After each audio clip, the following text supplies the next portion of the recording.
Daniel Padilla, pasimpleng grinit ng happy birthday si Catherine Bernardo sa kanyang Instagram story. Nagparamdam si Daniel Padilla ngayong araw sa social media na pinaniniwalaang para sa ex-girlfriend niyang si Catherine Bernardo.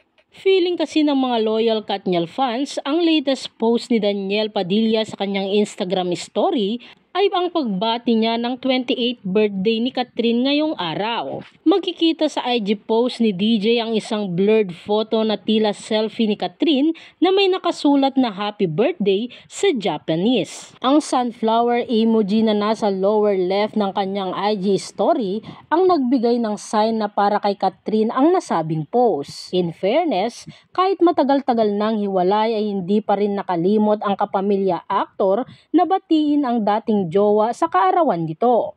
Abangers naman ang mga die-hard Katniel supporters sa magiging reply ni Catherine sa birthday greeting ng aktor. Kung matatandaan, ipinagdiinan ng aktor na kahit naghiwalay na sila ni Catherine ay forever na itong nasa puso niya. Hinding-hindi ko makakalimutan si Catherine. Maraming salamat sa maraming taon na pinagsamahan.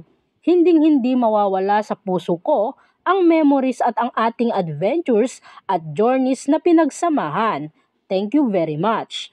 Anya noon ni DJ. Narito naman ang samut-saring komento mula sa mga netizens. Sabi nga ni DJ, may pinagsamahan sila yan. Ang hindi niya makalimutan habang nabubuhay siya.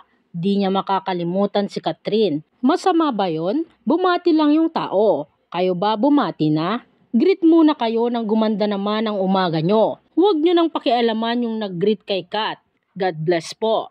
Malalaman mo talaga halaga ng tao kapag wala na. Kaya dapat habang nandyan pa, pahalagahan mo.